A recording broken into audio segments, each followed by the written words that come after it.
নুজহাতুল মাজালিস কিতাবের মধ্যে উল্লেখ রয়েছে, আল্লামা আব্দুর রহমান সফুরি শাফিঈ রাহমাতুল্লাহি আলাইহি খুব সুন্দর করে উল্লেখ করেন, একজন স্বর্ণকার স্বর্ণের ব্যবসা করতেছেন অনেক বছর থেকে।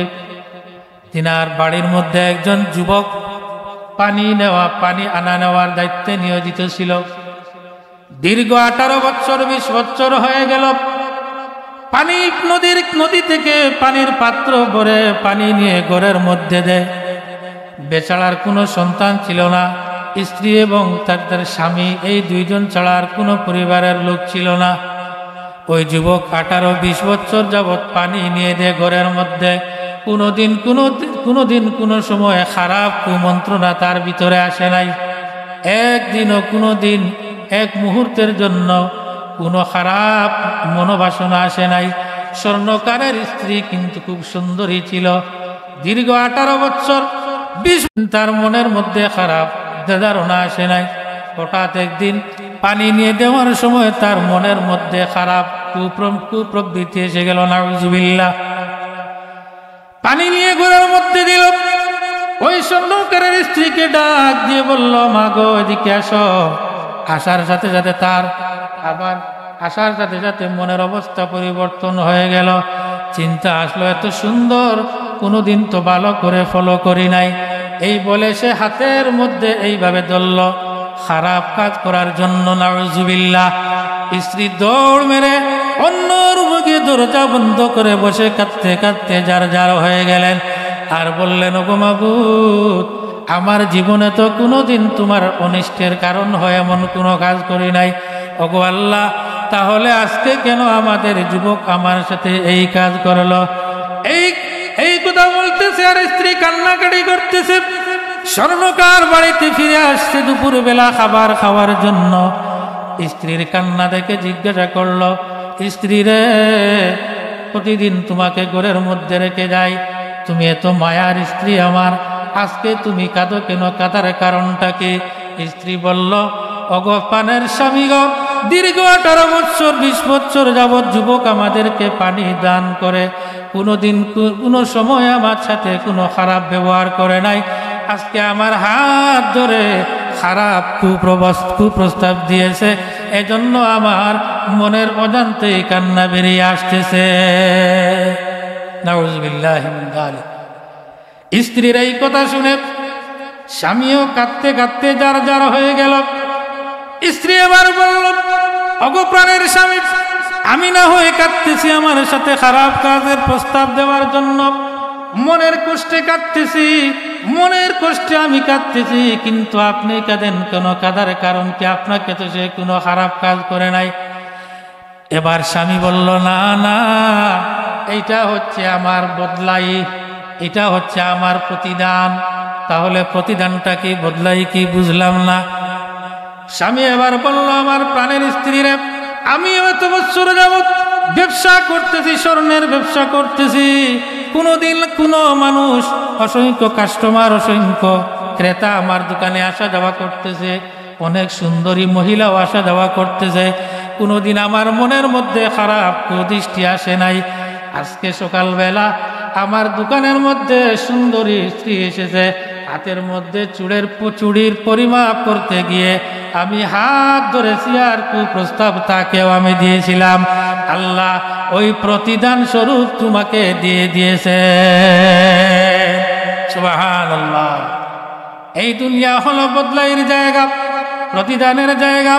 আদ-দুনিয়া দারুল মুকাফা, আদ-দুনিয়া দারুল মুকাফা। দুনিয়া হচ্ছে বদলাইয়ের জায়গা, প্রতিদানের জায়গা।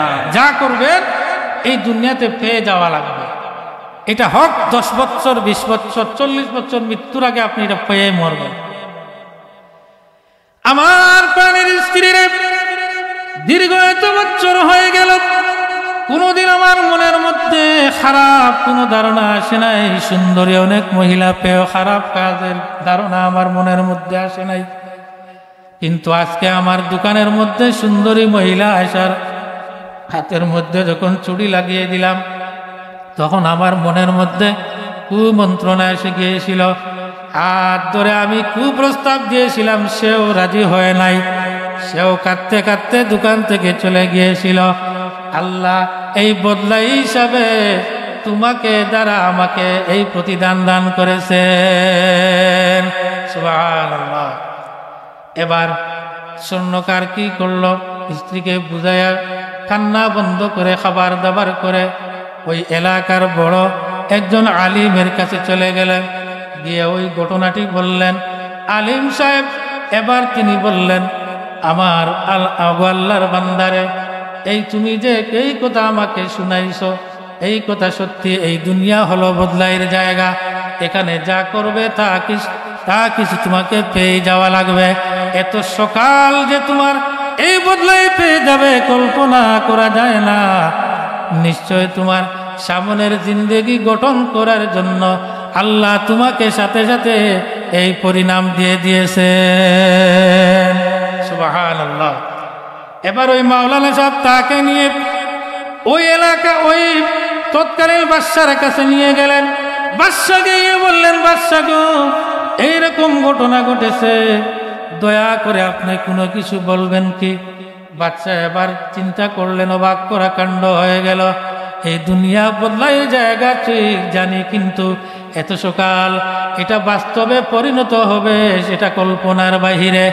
তখন বাদশার মনে আসলো তিনিও পরীক্ষা করে দেখতে চান ঘটনা কি সত্যি কিনা।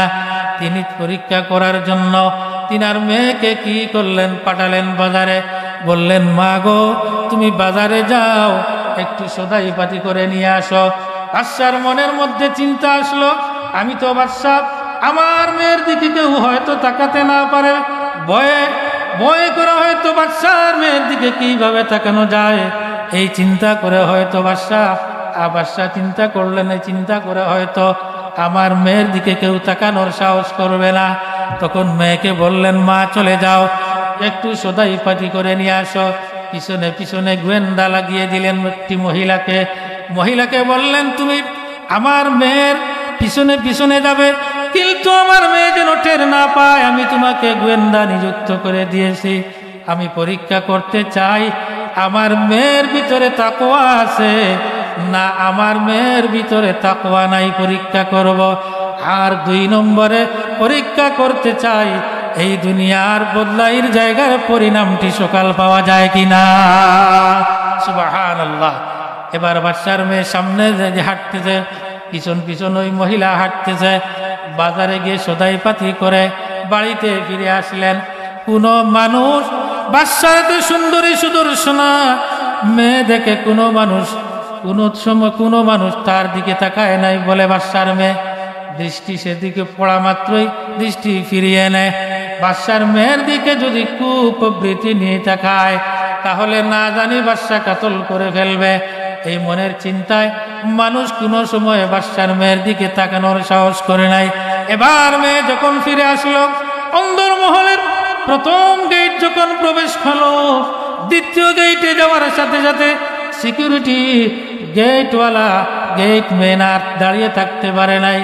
চতুর্দিকে তাকিয়ে কাউকে না দেখতে পেয়ে মই বাদশার মেয়েকে গিয়ে চুমু দিয়ে দিল। নাউজুবিল্লাহ। বাদশার মেয়েকে চুমু দিয়ে দিল।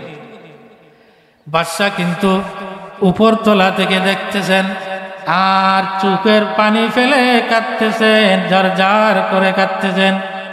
ওইদিকে বাদশা আবার ওই দুনিয়ার পরিণাম বদলাই তাড়াতাড়ি পাওয়ার জন্য আরেকটি কাজ করেছিলেন, সেটা তার মেয়ে জানে না, আবার মেয়েও জানে না তার বাবা যে দৃশ্যটি দেখেছেন। বাদশা কি করলেন, বাদশার অন্তর মহলের যত খেদমতগার মহিলা ছিল এর মধ্য থেকে বেছে একটি মহিলাকে এনে একটি চুমু দান করেছিলেন। এটা কিন্তু গোপন রাখছিলেন। এই মুহূর্তে বাদশার মেয়ে যখন ফিরে আসলেন, এসে বললেন, বাদশার মেয়ে এসে বললেন, বাবা গো, সারা বাজার সারা দুনিয়া ঘুরে আসলাম, কোনো মানুষ সাহস করে আমার দিকে তাকানোর সাহসটুকু করে নাই, কিন্তু আপনার সিকিউরিটি গার্ড আমাকে চুমু দিয়ে দিয়েছে। এবার গোয়েন্দা ওই মহিলাকে বাদশা জিজ্ঞাসা করলেন ঠিক কিনা, সে বলল ঠিক। সারা দুনিয়া ঘুরে বাজার সদাই পাতি করলাম, একটা মানুষ কোনো সাহস করে আপনার মেয়ে বলে কুদৃষ্টিটুকু দিল না। আর আপনার নিযুক্ত, আপনার নিয়োগপ্রাপ্ত সিকিউরিটি গার্ড আপনার অন্দরমহলের ভিতরেই চুমু দিয়ে দিল। নাউজুবিল্লাহ। বাদশাহ এবার বললেন, মহিলা রে, এটা আমার মেয়েরও দোষ নয়, এটা আমার সিকিউরিটি গার্ডেরও দোষ নয়, দোষটা হলো আমার। তোমরা জানো না আমি পরীক্ষা করার জন্য আমার মেয়ে দ্বারা এই ব্যবস্থা করেছিলাম। আল্লাহ রাব্বুল আলামিন এই দুনিয়ার মানুষের পরিণাম দিয়ে দেন, হয়তো 2 দিন পরে, না হলে তৎক্ষণাৎ দিয়ে দেন। আমি এটা পরীক্ষা করার জন্য এই সিস্টেমটি করেছিলাম। আমি আজকে তোমাদেরকে বিদায় করে দেওয়ার পরে আমার অন্দরমহলের মহিলাকে ঠিক তেমনিভাবে হাত ধরে চুমু দিয়েছিলাম। আল্লাহ এর পরিণাম আমার মেয়ে দ্বারা, আমার নিযুক্ত, আমার নিয়োগপ্রাপ্ত কর্মচারী দ্বারা দান করেছে। সুবহানাল্লাহ। এজন্য আল্লাহর ভয় যদি কোনো মানুষের অন্তরে থাকে, বাদশাহ এবার বলতেছেন, আমার উজির নাজিররা, আমার নিয়োগপ্রাপ্ত কর্মচারীরা, সারা দুনিয়ার মানুষদেরকে আমি ঘোষণা করে দিতে চাই, এই দুনিয়াতে যদি তোমরা ভয়, এই দুনিয়াতে যদি খৌফ, এই দুনিয়াতে যদি আল্লাহর ভয়, আল্লাহর তাকওয়া নিয়ে চলাফেরা করতে পারো, এই দুনিয়াতে যদি আল্লাহর ফরমাবরদারি অবস্থায় রাখতে পারো, আল্লাহ রাব্বুল আলামিন বলেন, আমি তাহার এই দুনিয়াতে যা কিছু প্রয়োজন আমি আল্লাহ পূরণ করে দিব। আর নাফরমানির অবস্থায় যদি দুনিয়াতে কাটিয়ে দাও, আল্লাহর ফরমাবরদারির উল্টা পথে চলো, আল্লাহর অনিষ্টের কারণ হয়ে যাও, দুনিয়ামুখী হয়ে যাও, দুনিয়ার মোহে যদি পড়ে যাও, দুনিয়ার লোভে পড়ে যাও, তাহলে আল্লাহ তুলনা করেছেন কোরআনুল কারিমে। কোরআনুল কারিমের একটি আয়াত আল্লাহ রাব্বুল আলামিন ঘোষণা করেন, ওয়াদরিব লাহুম মাসালাল হায়াতিদ দুনিয়া কামা ইন আনজালনাহু মিনাস সামাই মাআ।